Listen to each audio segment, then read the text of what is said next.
Welcome to the channel, and these are some of the top stories making headlines today. Now, ahead of the scheduled bail hearing for Mr. Maitland, supporters of Donna are calling for justice to be served. And if you agree, drop a like on the video, and of course, drop a comment in the comment section. Now, as stated, ahead of the bail hearing, another female has stepped forward on social media to give what she considers is her testimony. Now, I'm going to hear what I want, and they will continue the reason. Look and listen. Let me tell you something. You see, sometimes when you make a plan and it not got according, it's because God have a plan. God have a plan for you, and it's not your time yet. Let me tell you, not beat God timing, because this situation with the girl with Donna Donaldson and Noel and him baby mother, it could have been me. It could have been me. This boy call me on video call every day. Beg me to come in my yard. Oh, him want help me to go in a Madeline. Him want this, him want that. Say, me tell my granny. My granny say, me not really want you go nowhere with no man. Cause Jamaica move one way. So, me just listen to my granny, right? And if me never listen to my granny, me not say it would have happened, you know. But there was a possibility that it could have been me in the same situation with Donna Donaldson end up in because this boy not safe. This boy have a woman and I convince me if you come my yard. You see how God good? God, we can't thank you enough. God, me thank you so much. My granny come in at the picture and tell me, say, listen. And of course, there's also speculation that this case might go deeper than just Donna Lee. Of course, justice must be served for Donna Lee Donaldson and her family. But they are also stating that people have called in on talk shows online alleging other cases might be linked to the same individual. Now, of course, law enforcement will be looking into all of this.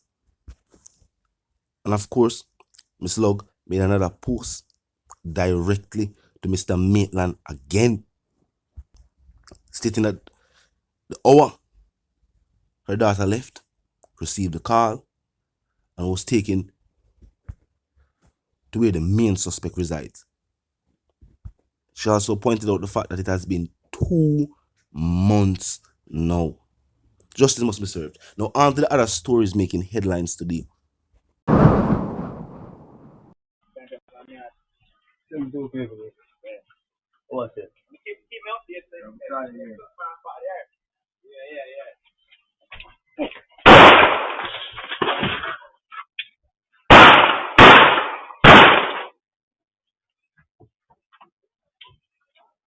Yes, and as you just saw, that was an incident that was captured on a CCTV camera. What we can describe is that it appears that this individual was already at the scene, minding his own business, doing whatever. This individual walk up on the scene. Whether I know him or is a mutual spot, means a mutual spot that people gather.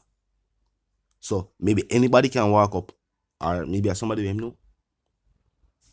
Only thing, next thing we look, our agency, shootings are definitely up globally. Not just Jamaica, right across the Caribbean and right across the globe. Also the whole heap of mass shootings will take place in North America. Now, America to be specific. Of course, it is true, the statement made by the state and law enforcement. Illegal guns are indeed fueling the crime and violence that we see take place. While some might state that poverty and corruption might have given rise to the crime and violence that we see take place right now, there are numerous contributing factors, because you have different type of crime and violence that take place on the island, from petty to extremely violent. And I've also pointed out this too. We see a scenario where The blame is placed on law enforcement. And then also, help is being requested from the said law enforcement. And remember, they are the ones who have been tasked with the job. So, of course, people can seek help from them. But we're going to point out this. One, the only way the security forces can do their job to the fullest of their potential is with the right equipment from the state and with the support of the people and the state, and with a high level of corruption removed from the force. And one of the major issues with the deep-rooted corruption within the force is that only members of law enforcement really know it, because when we hear certain things talked about are from members of law enforcement themselves.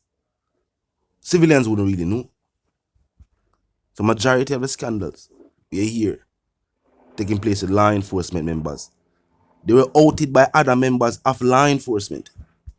The 3 officers that are now facing charge of taking the life of the individual on Riddles Road, Mr. P0lice. Mr. P0lice made a report to law enforcement, and as soon as his life was taken, law enforcement knew of the report and just pick up the other 2 officers. As you know, one did fly out and fly in, and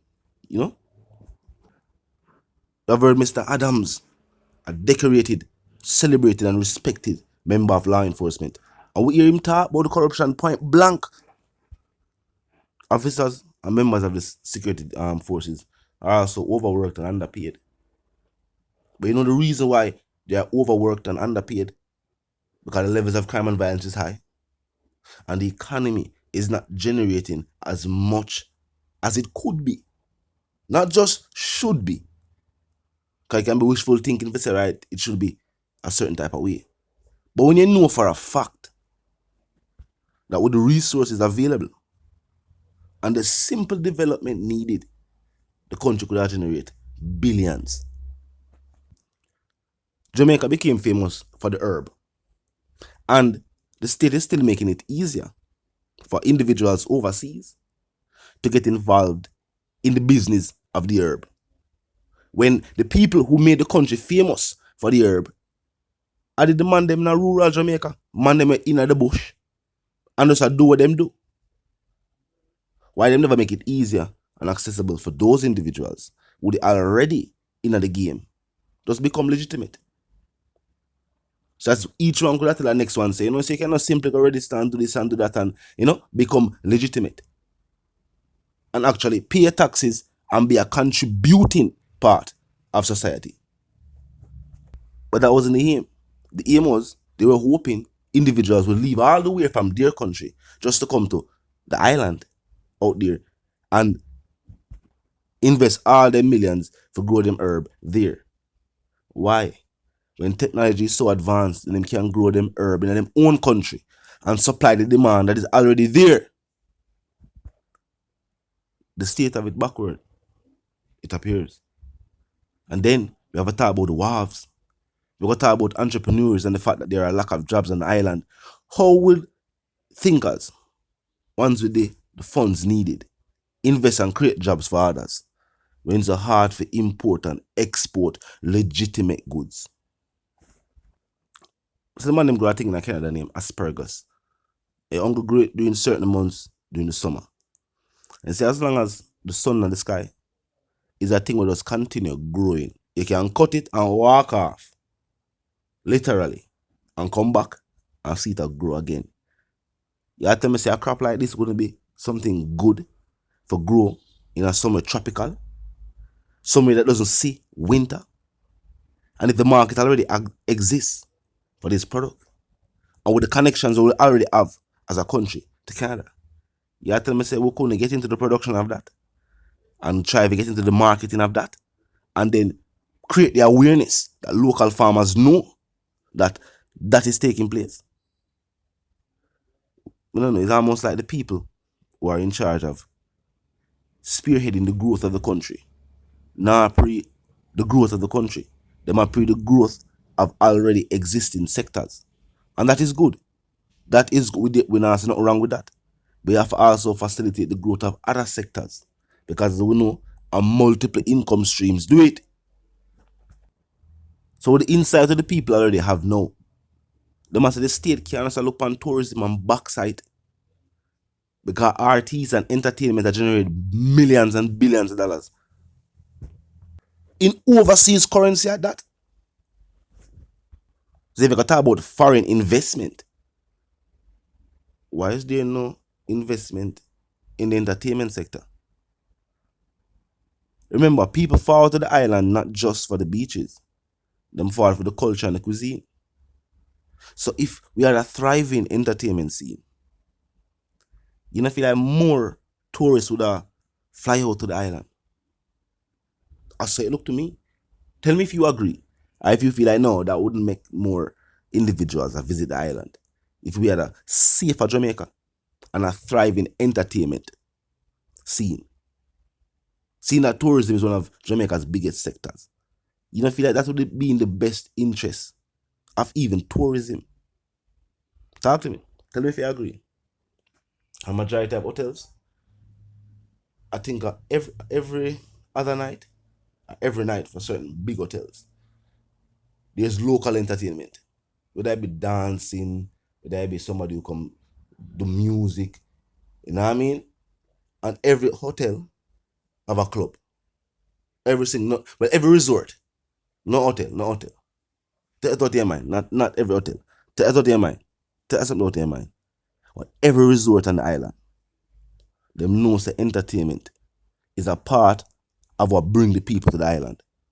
I feel like more investment should be making in that.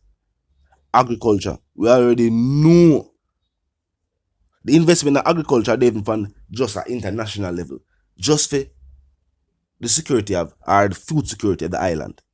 The investment in agriculture would have pay off, and then the surplus would have think about exportation. Export this, export that.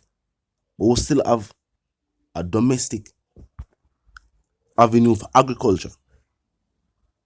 Talk to me, tell me if you agree. And I tell them I get dear me a year. I think last time I check out, the most recent time I check, about $6 or $5 for a sack of potato in a Walmart. You know that sack there, make out a paper and little mesh part of the front. So. The master 7 bills can't buy much potato on the island of Jamaica.